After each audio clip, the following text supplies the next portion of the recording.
Bonsoir, aujourd'hui une vidéo centrée livres et lecture de l'été.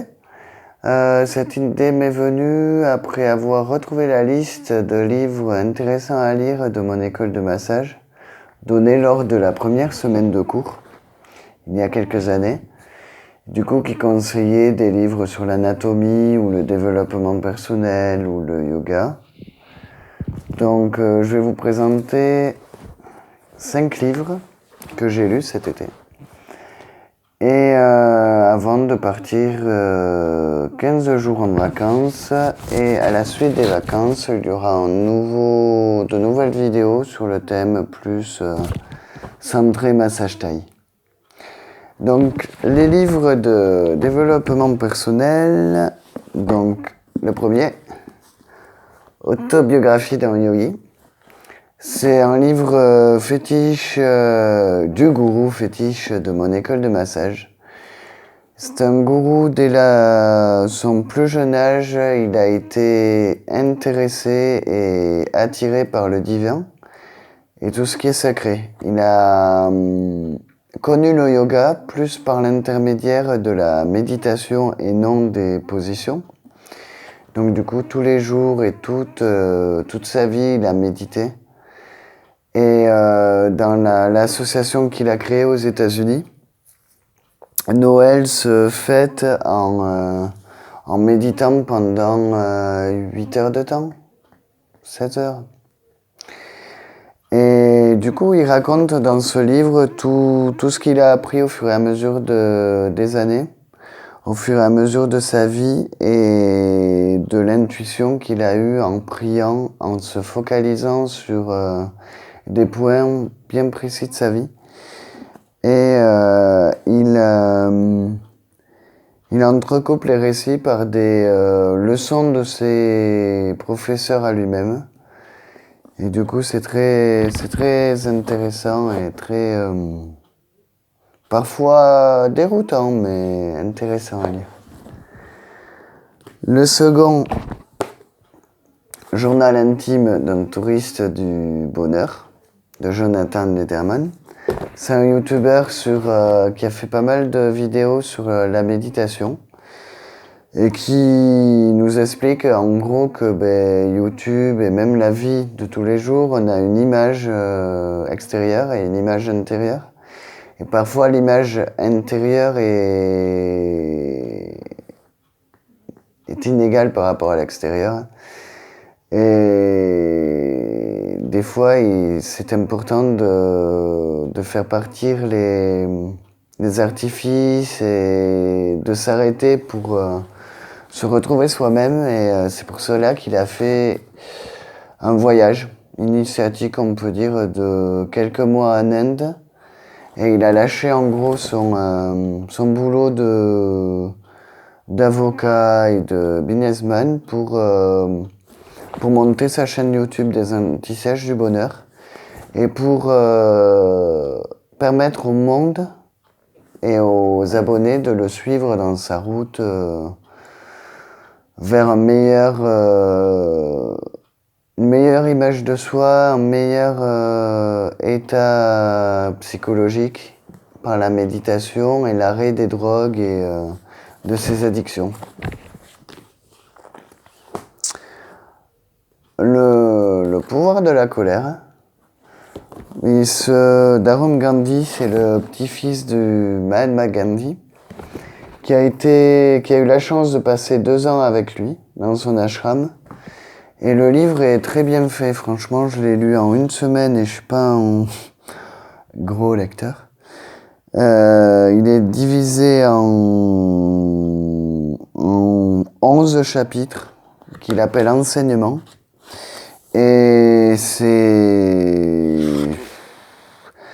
le résumé de la philosophie de Gandhi. C'est utiliser la colère à bon escient, n'ayez pas peur de prendre la parole, sachez apprécier la solitude, connaissez votre propre valeur, ne vous embarrassez pas de mensonges, le gâchis est une forme de violence, soyez un parent non violent, l'humilité est une force, les 5 piliers de la non-violence. Vous serez mis à l'épreuve, une leçon pour aujourd'hui. Et c'est un livre qui m'a énormément apporté au point de vue gestion de la fatigue, travail et personnel. Et certaines fois, quand on est fatigué, quand on rentre du boulot et que on a à répondre aux obligations de la famille, des amis, de la copine. Et des fois, on répond, on perd patience, quoi. On répond moins calmement qu'on ne voudrait. Donc ça nous apprend à... Ça instaure une piste de raisonnement sur le fait de questionner les mécanismes qui déclenchent en nous une réponse violente. Il faudrait convertir la colère qu'on a. Au lieu de dire une réflexion, au lieu de perdre patience, au lieu de pas forcément être violent physiquement, hein, mais même par les gestes et la parole, par la parole, ou même l'attitude, apprendre à gérer cette colère pour la tourner vers la bienveillance. Genre un automobiliste qui nous fait un tête à queue ou qui nous colle le cul pour faire un tête à queue, au lieu de le klaxonner, de lui faire des appels de phare, certes, il a été dangereux, mais c'est pas il faudrait, mais une piste voudrait que il doit être pressé, ou il a peut-être une urgence, ou voilà. C'est dur, très dur. Enfin, je me suis gardé un petit trésor pour lire pendant les vacances, c'est Hippie de Paulo Coelho, et ce livre m'a énormément parlé m'a énormément. J'ai lu que la citation de la couverture. Hein. Celui qui veut se trouver lui-même, se connaître mieux, doit commencer par explorer le monde. Et ça m'a tellement parlé que j'ai eu envie de relire les Paulo Coelho. Et L'Alchimiste, que j'avais jamais lu. Et qui est vraiment, pour le coup, m'a beaucoup parlé parce que ça m'a rappelé un peu les raisons pour lesquelles je suis parti en voyage il y a quelques années. Et en fait, l'alchimiste, c'est chacun de nous. Du moment qu'on est bien dans ce qu'on fait, dans l'endroit où on vit et dans les passions que l'on réalise, on est alchimiste de nos vies. Et hyper bien. Et le dernier, avant Hippie, Ariane Yoga. C'est le livre de yoga d'une youtubeuse qui a réalisé un livre à partir de ses vidéos, mais pour en gros expliquer tout ce qui est le yoga et tout ce qui n'est pas le yoga. Il y a différentes formes de yoga. Le Hatha Yoga, c'est les positions répertoriées. Le Vinyasa. Et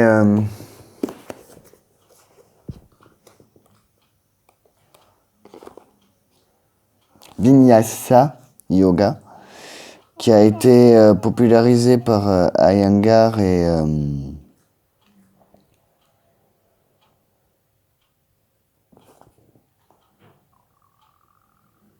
ah non, oui, il y a le yoga Iyengar et le yoga Ashtanga.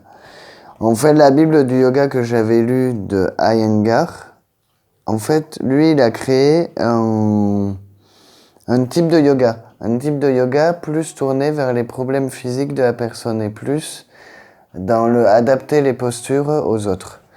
Et dans ce livre, en fait, elle explique toute la base, les différents, de quoi est constitué le yoga, d'où vient le yoga. En fait, elle apprend que oui, certes, c'est ancestral, ça fait partie de l'Ayurveda et c'est ancestral, mais certaines postures de yoga s'inspirent de la gymnastique britannique, car l'Inde a été colonisée par l'Angleterre.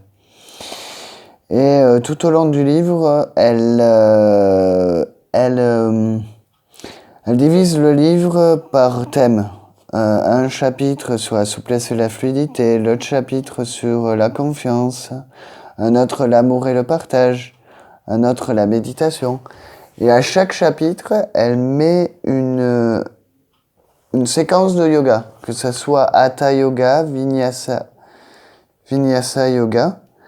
Et du coup, c'est très intéressant parce que ça nous montre les différentes postures qu'on peut adapter.